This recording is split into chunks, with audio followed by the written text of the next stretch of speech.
Hackamur has a question, asks, would it be okay to do online dating? Hmm. And Awesome. I don't have a whole lot of experience with online dating. Ryan may have more. I know Ryan has more experience with relationships of the online nature than I do, or at least that began online. So luckily, he gets to start this one. So take it Sure. away, Ryan. All right. So would it be okay to do online dating? That honestly, yeah, it's a good question. And thanks for putting it out there for everybody to, hear. And sometimes it takes courage to ask questions. So I want to give you props for coming forth and doing that. So online dating, I don't think there's anything wrong with it. Now, the thing is, there's a lot of benefits to online dating, and there's a lot of, I guess, unfortunate things about dating online. The thing is, online dating is perfectly fine. And it's kind of interesting. If you spend a lot of time online, then you're going to have a lot of chances to be with them if they're that kind of person too. So it's really convenient. But because it's so convenient, it also makes it really, you don't really have to struggle or go out of your way a whole lot to meet with them, which kind of takes away from the relationship. A lot of growing in a relationship is the struggle that comes from the efforts that you have to put forth to be with each other. But nonetheless, online dating does take a lot of effort for some people, and scheduling and so on, especially if you have if this person is living on the other side of the world. So I've had a couple of online relationships. I was dating a girl in the Philippines. I dated a girl in Canada and some in the US. Only one. I shouldn't say some. And one in the US. All of them were good relationships. And just like any relationship, it's about how much you sacrifice for the other person. That's what's going to make the relationship, effective and grow. It's all about your dedication. There's nothing wrong with an online relationship, but I think that in that scenario, your ultimate goal should be the same as a regular relationship that is more physical, or at least close. And that is, your intention at the end should be to marry the person. Some people refer to dating as simply, you go out to have an experience with somebody and see if you really like them or not. I'm not really talking about that. I'm talking about a relationship, because you can do that with your friends. You can go, hey, let's go to the movies. Let's see if we like each other. But I'm talking about more of like a relationship. Is it okay to dedicate yourself and say, this is the person I want to marry, and I want to go steady with this person? If they're a person that you're not even sure you'll ever get the chance to be with because they're in a different location than you, I think that is a wonderful thing, because it really shows your commitment to being willing to go out of your way eventually, so much so that you'll have to move to a new location, or they will have to move to a new location. I think that shows a lot of strength and commitment. So I think that's a beautiful thing. But one of the benefits and one of the problems is that you don't have that physical side of the relationship. One thing that can happen, it happens to a lot of people, is that when they finally meet up, they don't have that physical chemistry that they thought that they would. They don't, they're holding hands together and they're like, this is more awkward than it is enjoyable for me.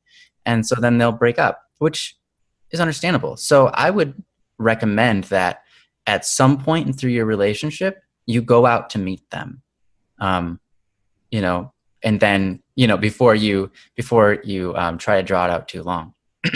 But that's just kind of something that, I've experienced myself. But yeah, if you don't have that physical side, then you don't have the physical temptations, which is nice. But if you don't have that physical side, you also don't get the ability to really experience that person firsthand. There's so much. Having an interaction with somebody face to face is different. It is different. Mm-hmm. And so it's good to have that, and good to work your way towards that. I mean, if the ultimate goal at the end is marriage, living together, that sort of thing, then taking time out of your life to take a vacation, if you want to call it that, to go see the person is important. And you might have to work your way to do that, like get a job, get money that way, and then go fly out or drive or whatever it is. But all of that takes commitment. So in the end, it's really the same thing. In the end, an online relationship is the same thing as, or a long distance relationship is the same thing as a regular relationship. It takes courage. It takes strength. It takes conviction. It takes deciding to do something even when you don't want to do it. It takes love.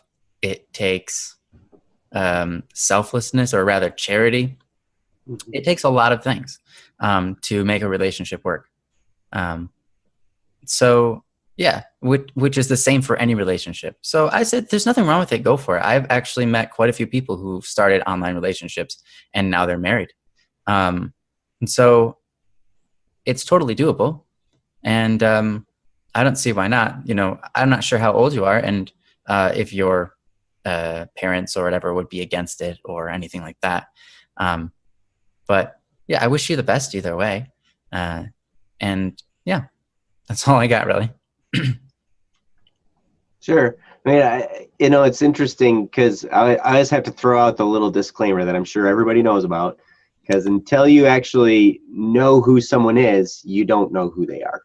Mm-hmm. So that's one of the cautions. I know that's that's like Captain Obvious statement of the year right there. You know, until you don't know. Right. So certainly, if you're just online chatting with someone, then you really don't necessarily know. I mean, you have an idea of who they might be. I mean, there are names that come through. It's like, I'm not always sure if we're dealing with a male or female sometimes, because all we see are words. Right. And names and stuff like that. So, you have to be a little bit cautious, at least in the beginning. So I'd recommend if it's turning into some type of a dating relationship, eventually you're going to want to probably have at least a voice chat or a video chat or something where you see them or get to see who it is you're actually dealing with, and because we all know there are sick people out there that do crazy stuff. So sure. So always have a level of caution with what you're doing. But like Ryan said, relationships are relationships, whether they're online or in person. And if it's moving toward romance, like Ryan said, the natural end of that is marriage and a lifelong commitment. So if it's just a friendly, hey, we're talking, we're hanging out, we're chatting online and having a good time, and that's all it is, then really there's not a whole lot to worry about in that realm.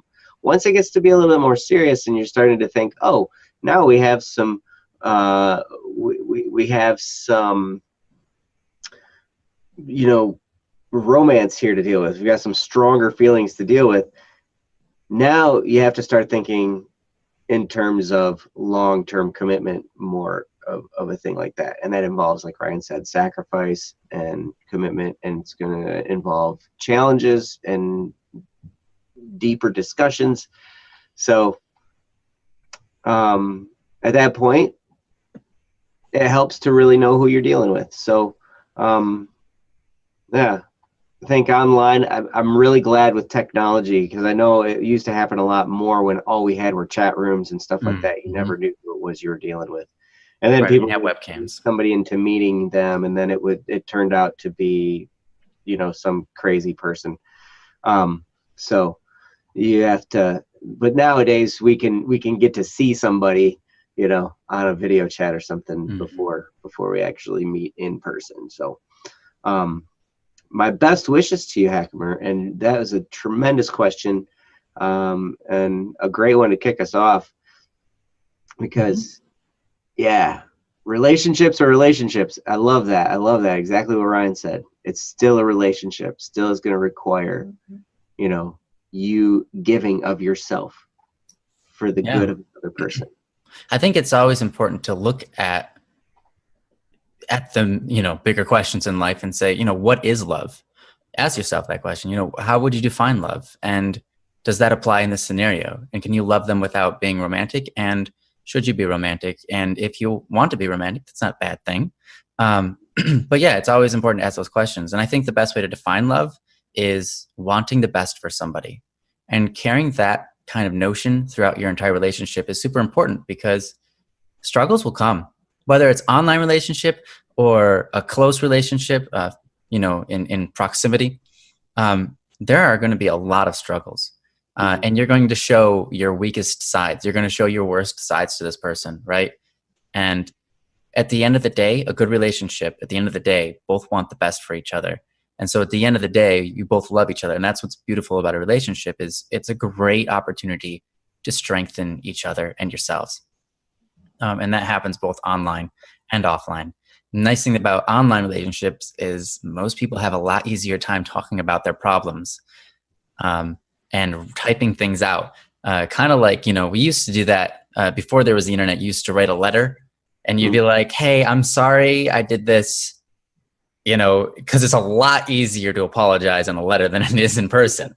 Or hey, blah, blah, blah, blah, blah. Like, I'm going through this problem. I'm wondering if you can help me. This is, these are my deeper thoughts. These are my inner thoughts. And that's kind of something that's beautiful about an online relationship, is it's intimate in a more psychological way than it is intimate in a physical way.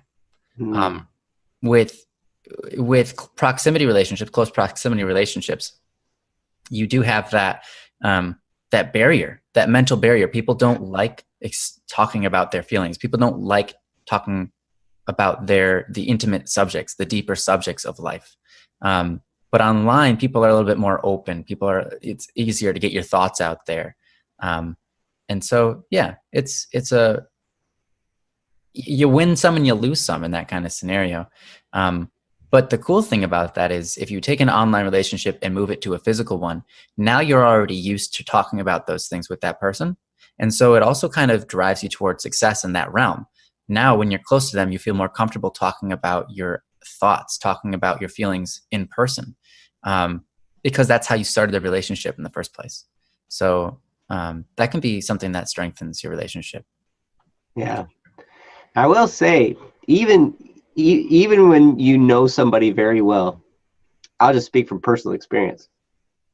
Ryan and I love Ryan. Who? He's one of my best friends. And I love you too. I love you too. And we kind of have an online relationship recently. And yesterday I got to see Ryan in person. Not a romantic relationship, just to clarify. He has a wife.